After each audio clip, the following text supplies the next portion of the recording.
the light from above. My name is David Kenney. I'm a preacher for the Wadsworth Church of Christ in beautiful Wadsworth, Ohio, located on 236 Westwood Avenue. Glad you can be with us on the program today. Today we're asking the question, does God exist? Last time we looked at what was called the cosmological argument. This time we're going to look at what's called the teleological argument. And specifically, we're going to look at the idea of a fine-tuned universe and a planet. And we talked about, there's a lot of books out there, and some of them are very complex. And we're really trying to keep things very basic so you can understand what's being talked about. And then hopefully if you understand these things pretty easily, you can go, and if you want to, you can research some more scholarly works along these lines. But for these lessons, we want to try to keep things pretty basic. Take a look at this passage again in 1 Peter 3:15. Notice it says, "But sanctify the Lord God in your hearts, and always be ready to give a defense to everyone who asks you for a reason for the hope that is in you, with meekness and fear." And we pointed out that that word defense there, underlined in red, is the Greek word apologia. And we looked at one reference work that defined or discussed this term apologia. And notice some of the things, I'm not going to read the entire thing again, but notice the highlighted section, what it says from this linguistic and exegetical key to the Greek New Testament. The writers state the word would aptly describe giving an answer to the skeptical, abusive, or derisive inquiries of ill-disposed neighbors. You see, some people, they don't want to hear any of these arguments. They don't want to know about God. They don't want to know about the Bible. They don't want to hear about it. Maybe they think that, if there is a God, if there is a judgment, that they'll be able to say, well, I just didn't know God. I just didn't have any idea. Nobody ever told me. Or God's not going to be fooled by that. He is not going to be fooled by that.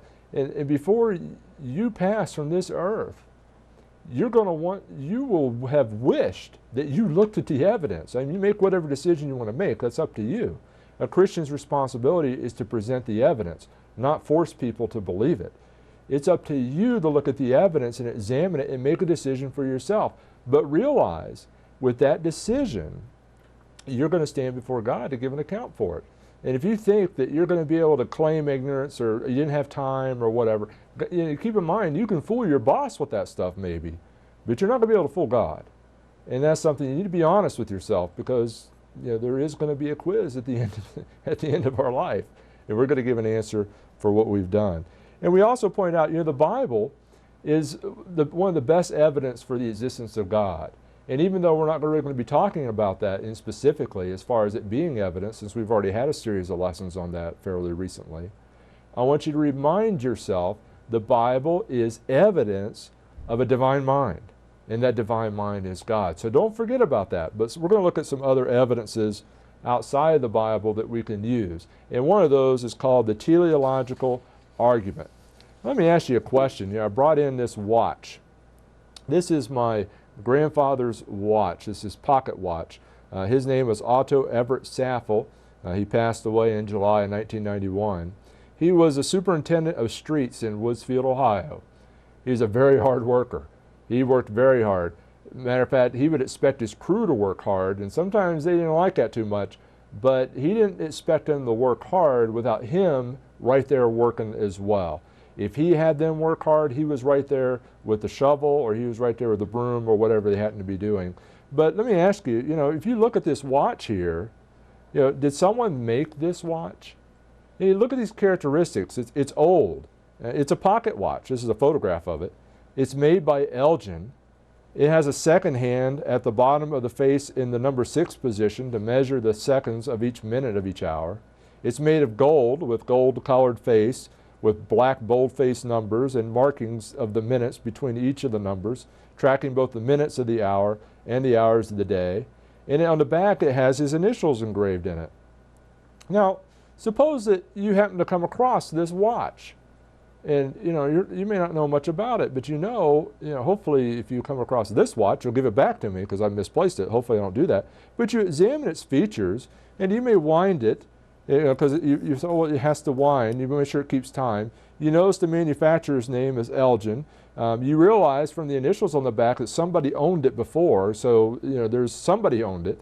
But there's certain questions that you generally don't ask. You generally just assume. Questions like this: did somebody design this watch?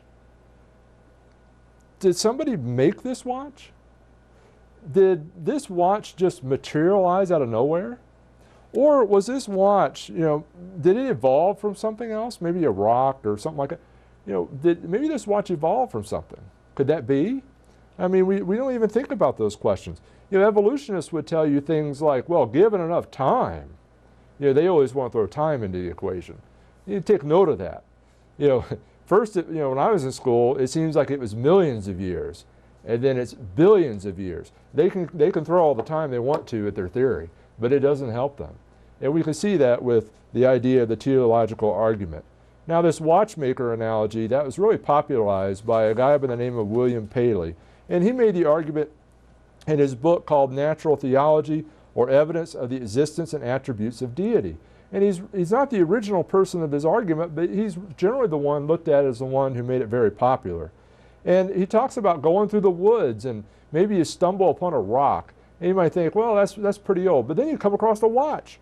And you look at it, and it produces motion, it keeps track of time, it has interacting complex parts, it has made of different materials for different purposes, like the glass so you can see through it, the steel for the springs, the brass so it doesn't rust right away.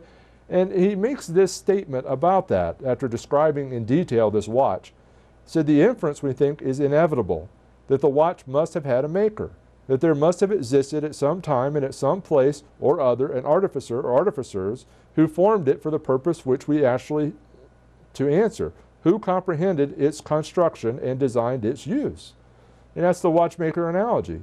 And you keep in mind, he isn't the first one to use timepieces to illustrate this purpose. This argument has been around for quite a while, this teleological argument, and using a timepiece for it. Take an example here. Here's a picture of a guy by the name of Cicero. Now, his full name is Marcus Tullius Cicero, and he lived about 106 to 43 BC. And he makes this argument, and it's interesting, in his argument, in his book, he calls it the nature of the gods, plural. And that's why I put it up there in parentheses with an S there, because he's a polytheist. The Romans worship multiple gods. But notice his statement here, which he made in his work. When you see a sundial or a water clock, you see that it tells the time by design and not by chance. How then can you imagine that the universe as a whole is devoid of purpose and intelligent when it embraces everything, including these artifacts themselves and their artificers? And that's a quote from his work, The Nature of the Gods. So, the teleological argument for the existence of God has been around for a long time. And I want you to think about the relation of a timepiece and design. If there's design, there has to be a designer. That's what the teleological argument is. But I want you to really think about that. We have watches and we have calendars. They're designed to measure time. They measure time in seconds. They measure it in minutes, hours, days, weeks, months, seasons, and years. We have all these devices to measure time. But all those things are measuring the things that happens out in our universe. So if you have a device that measures time and you recognize the design of it, you ought to be able to see that what it's measuring is designed as well. It seems like people ought to be able to get their hands around that pretty quickly. The teleological argument for the existence of God, let's take a look at it. What exactly is it? The term teleological comes from the Greek word, two Greek words. Teleos means the entire, perfect, or complete. And then the teleos, the part at the end of it, logi, is the end, goal, or result. And it's a pretty straightforward argument. Where there's design, there must be a designer. You often think about the idea of cause and effect. That sort of goes along with that idea as well. Now we're going to examine what is called the teleological argument for the existence of God as it relates to the universe and our planet. But before we do that, let me give you another example of someone else that used the teleological argument for the existence of God, and that was President Ronald Reagan, one of my favorite presidents. And he made this statement in his book. The editors of the book picked this out, a statement that he made back in May 30th, 1988. He made this statement in the chapter Wit and Wisdom of Ronald Reagan of Speaking My Mind. Sometimes when I'm faced with an atheist, I'm tempted to invite him to the greatest gourmet dinner that one could ever serve. And when we have finished eating that magnificent dinner, to ask him if he believes there is a cook. I mean, people go, well, yeah, but yet atheists seem to be disconnected from that reality. I wish we had more presidents that recognize the existence of God and the importance of studying His Word, the Bible. And they would take it more seriously, like Ronald Reagan did. He was a great president. He wasn't perfect, but he did have a respect for God. And he realized that atheism was false. You know, when I was talking about these lessons with my father, and incidentally, he made this pulpit here for me, this nice pulpit. You know, it didn't design itself. He's the maker of it. I mean, that's another example. He has a pattern he used and created it. It didn't just materialize here for the studio to put, staff to put together. He actually created it. He made it. I'm very thankful for it. It's just another example of design. You know, you recognize the design of it. You know, my father made it. He's the designer of it. And so that's just another example. And when I was telling him about the lesson, he made this reference to this passage in Hebrews 3, verse 4. It says, "For every house is built by someone, but he who built all things is God." And that's very important for us to remember. God is the builder of all things. And just as you know that your house is built and it had a design, even though you may not totally understand every intricate thing about your house, you recognize there's a plan. There's a designer. Someone built it. You recognize those things all over the place. The same is true with our universe, and that's what we're talking about. Notice this passage in Psalm 19 and verse 1. The psalmist clearly proclaims that God made the heavens and the firmament. The Bible claims that everything was created by God. The heavens declare the glory of God, and the firmament shows His handiwork. Notice that term shows. It shows it. It declares it. We can know it. We can look at it. We can measure it. God is basically challenging you to know that He exists through His creation. It's not like He didn't leave us any evidence. The question is, are we going to pursue it? And are we going to pursue all the evidence? So let's take a look at the design of our planet briefly. Here's our beloved, beautiful planet Earth, our home. You know, in the news, people are all consumed with the idea of making sure that the Earth, you know, it's all delicate and we don't want global warming and climate change and blah, blah, blah. And they know the Earth is very, it's very balanced and it's very delicate. But do you ever wonder, do you ever stop and think how it became that way? I mean, it's like, you wonder, have they given any thought to that at all? I mean, for example, the Earth is 93 million miles away from a 12 million degree sun. How did it get there? Who put it there? It just randomly happened? I don't think so. If it was 5% closer, we would be like Venus. Venus has about 900 plus degree temperature. Or if we were 20% further away, we would be like Mars, severely cold. And we know other things about the Earth too, like 75% of it is basically water, so it maintains our atmosphere so we can breathe, and on and on and on. We see design in our planet. Well, if you recognize that design, the teleological argument states you must recognize there's a designer for it. Otherwise, it's not design. That's the argument.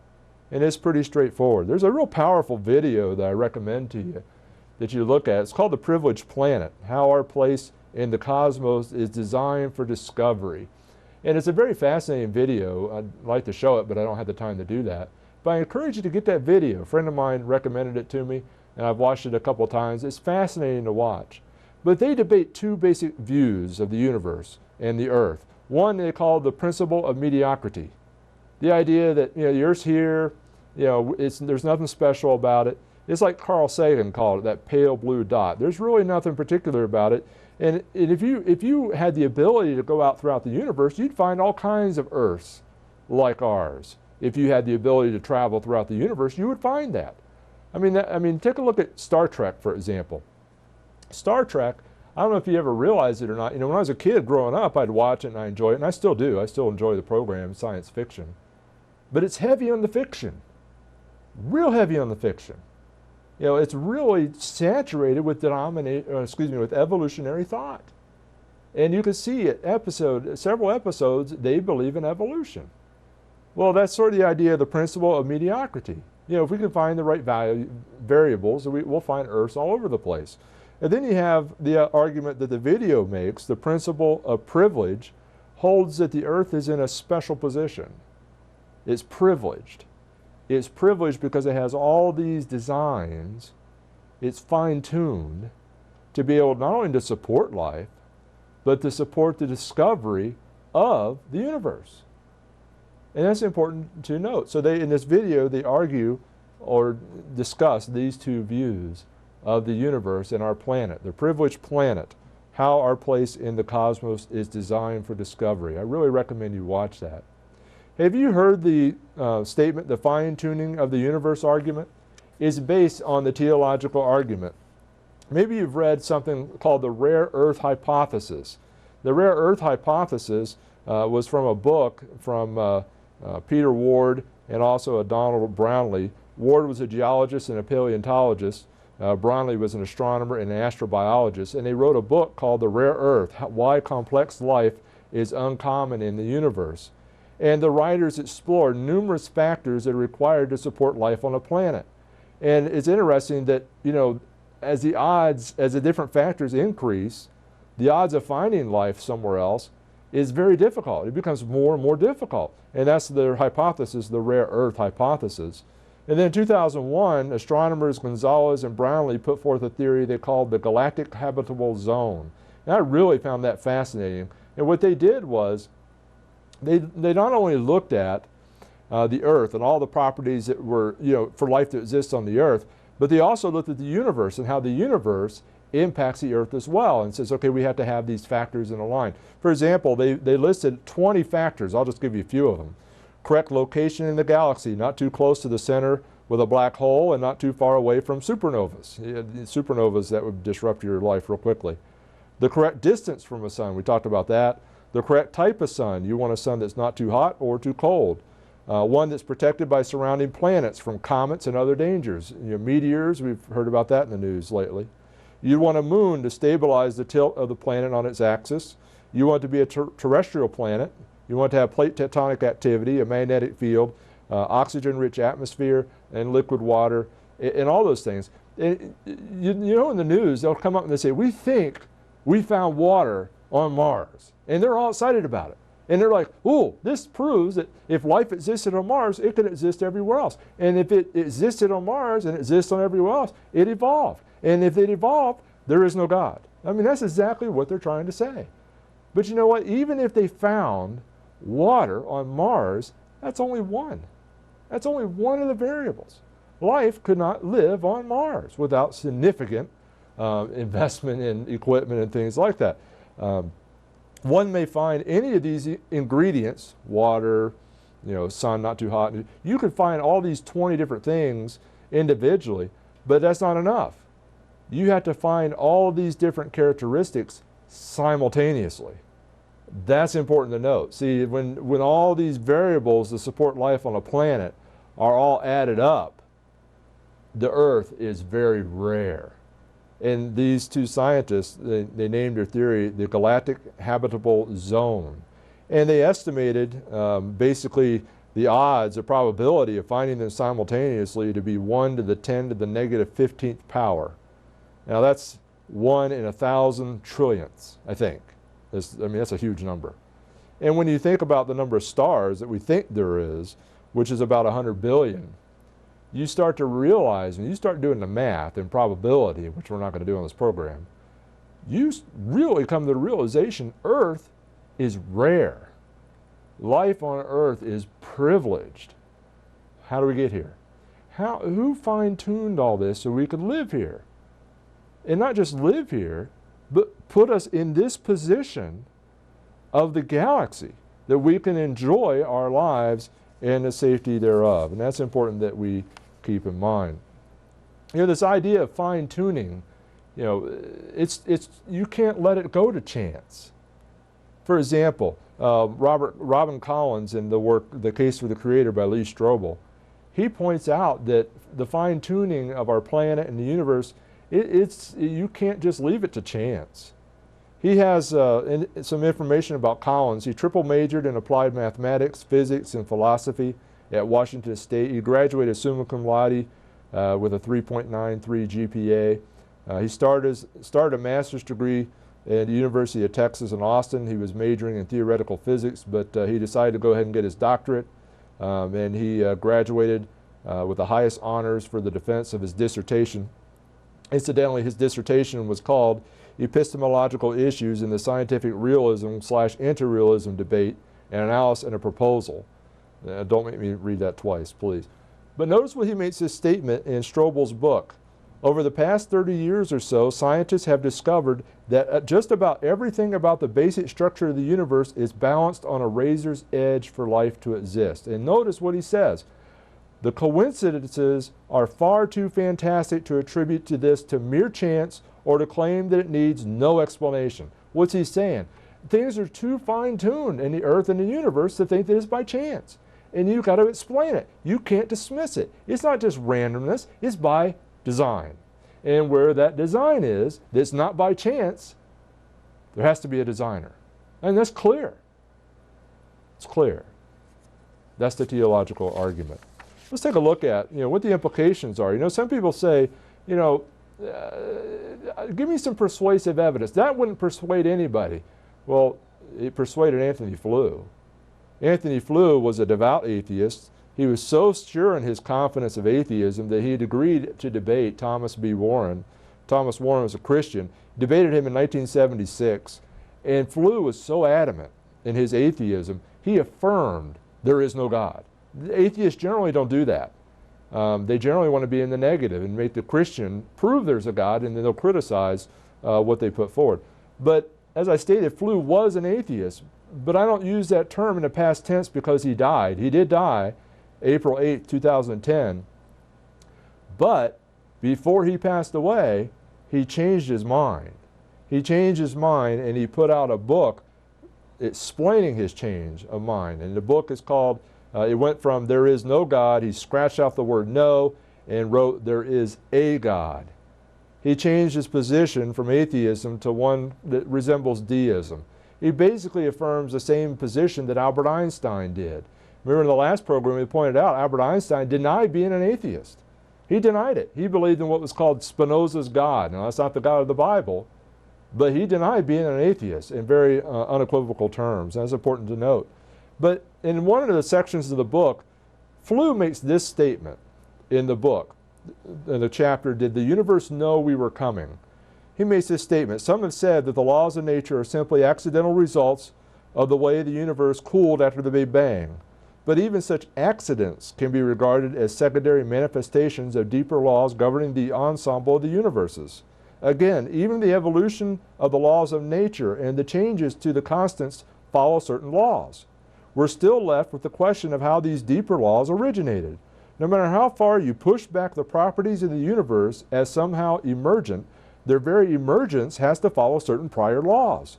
So, multi-universe or not, we still have to come to terms with the origin of the laws of nature.